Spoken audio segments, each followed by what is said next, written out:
Hey everyone, welcome back. So today I'm going to talk about a question I get a lot, which is how do we save or help or wake up other people in this life that are not awake? You know, I see them suffering. I know what to do to be able to get them to be happy, and you know, it's just not working. So that's what we're going to cover. If you haven't done it yet, hit that like and subscribe button down below, and let's get this.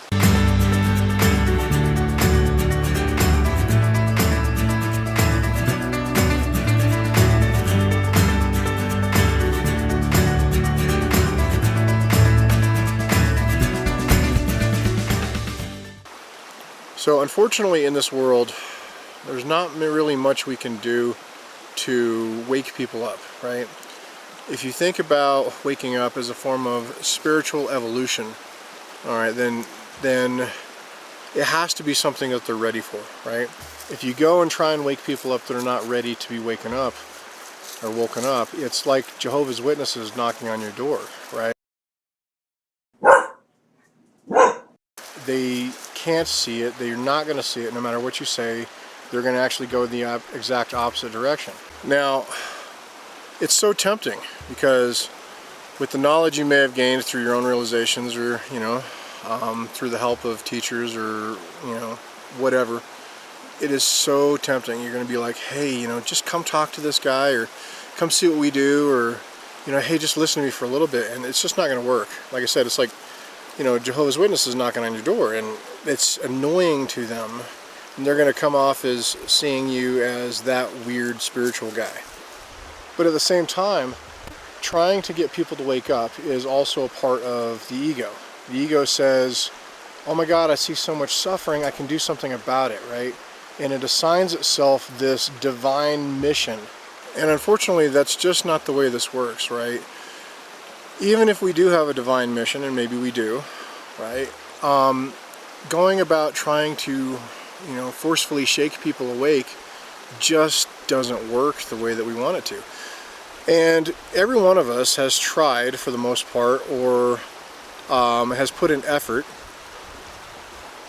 And what happens is when you try and forcefully get people to wake up by insisting or pestering them about it, they become resentful. And it actually creates more of a wall inside of their mind, and that wall basically makes it harder for them to wake up because they don't want anything to do with it. So what exactly can we do to help people? Well, one, you kind of have to lead by example, right?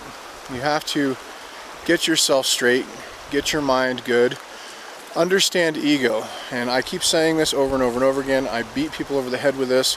Learn ego at the deepest levels you can possibly dig, and it's going to help you further down the line. The less of you and your conditioning inside of you, then the easier it is to be able to detect the subtle energies in this life and have other experiences that you may not have had if your mind was still in the way with belief. One of the strangest things you can encounter is that this life is extremely interactive, right? It brings you what you need, at least once you get to a certain level of mental independence, okay? And it does the same for other people. Other people who have questions, other people who are suffering will begin to seek, and it brings them answers out of nowhere, right? It probably did the same thing with you. You may have been holding a question in your mind, and then one day you see something come across Facebook that just really resonated with you, and caused you to dig deeper, or gave you another point to start searching, right? And it's this way for other people too. So remember your direct experience, but remember, it was your hunger, your drive that brought you to where you are today. This spiritual yearning, okay? Not everybody has that, right? A lot of people walk around in this life just being inattentive, and that's exactly as far as it's going to go for them, So at the end of the day, don't do anything, just be yourself, work on yourself,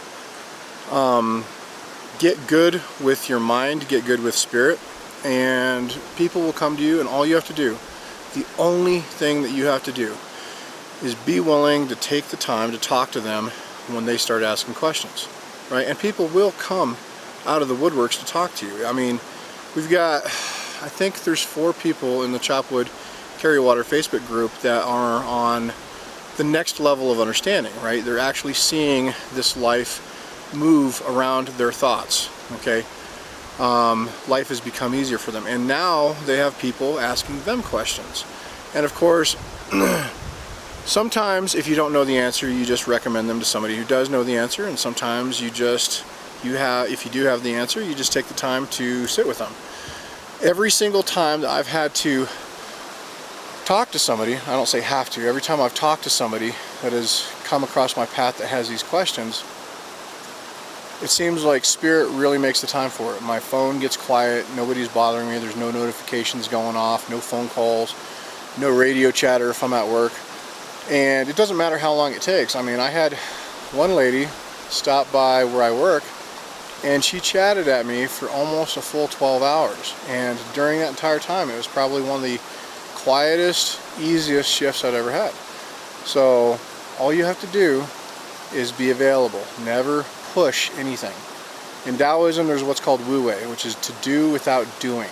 All right, to live in this equilibrium, this bubble, and allow life to flow around you as it comes. Right, not trying to force anything, not trying to make things happen. You don't have to.